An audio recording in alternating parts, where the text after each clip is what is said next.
Alright, hey, I just wanted to check in because I finished another book, and that is Where is Joe Merchant by Jimmy Buffett. And yes, it's that Jimmy Buffett that you're thinking of, of Notorious, Margaritaville, and plenty of other hit songs. I've been on a huge Jimmy Buffett kick actually since reading this book. Oh, there he is right there.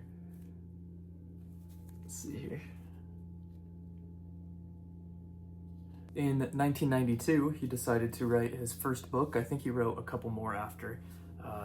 But this was actually recommended to me by my coworker. He said it's one of his favorite books of all time. I can see why he liked it so much. It is a very, very good story and very good book. The premise of this story is that this Joe Merchant guy is a rock star that committed suicide like 5 years prior, and he keeps being seen around the world though, kind of like an Elvis sort of thing where he's dead, but weirdly enough, people seem to spot him around the world, and Joe Merchant is that same way. So there's this like mysterious aura surrounding him, and it eventually drives his sister, named Trevor, to want to go and try to find him. She enlists the help of her pilot boyfriend, named Frank Bama, who really is the main character of this book, and I like Frank Bama a lot. He's a great, honestly, all the characters in this book, now that I'm thinking about it right now, every character in this book I think I really liked for their own reason. But a majority of this book takes place in Florida and in the Caribbean, and they use this little seaplane to get around. Frank Bama has a dog named Hoagie that he takes with him, and it goes a lot deeper than just trying to find this rock star that supposedly killed himself but is now being seen. There is like a magic scepter that this Caribbean woman has that she's trying to get. She's trying to use it to make her rocket ship fly because she believes she's talking to some sort of like godlike alien things that are watching her. And Frank Bama's best friend is known as the jet ski killer because he blew up a bunch of jet skis when he went to go fishing. He got really mad that there's jet skis going all around, and he took like an RPG and blew up the jet skis. He didn't kill anybody, but there's this scumbag reporter who labeled him as the jet ski killer and made it sound like he killed people and made him sound way more dangerous than he really is. So he flees down to the Caribbean, and everything is all, Frank Bama's jumping all over the Caribbean constantly. They go to a town named Boomtown, which seems to be the heart of a lot of it's the heart of a lot of this story is in Boomtown. They go to Miami and different parts of Florida, obviously, and it's very, very entertaining. I will say the first half of the book, I was not a fan of it. It was okay, but then it almost felt like there was too much going on. There were so many stories it was kind of jumping between. There's a lot of characters in this book.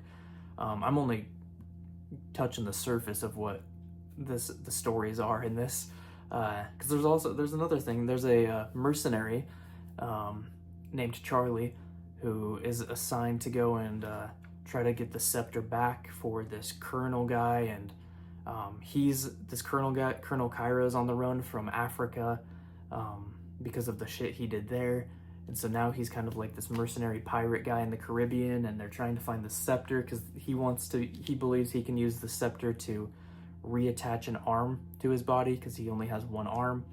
There's a lot going on in this story, and it sounds, when I say it like this, it sounds like it's all mystical, and it really isn't. Like, it feels so natural. It feels like natural, maybe because of the location and because they mention like witch doctors and things, and just the beliefs of the Caribbean really shine through in this. And you can tell Jimmy Buffett spent a lot of time in the Caribbean because of the way he writes about it. But I just loved the story of like a man in his plane going around the Caribbean, and there's drama. It's a lot of fun, but like I was saying, the first half of it is just a little bit hard for me because it was just trying to get into the story and figure out the characters and what they're all doing and how they actually are,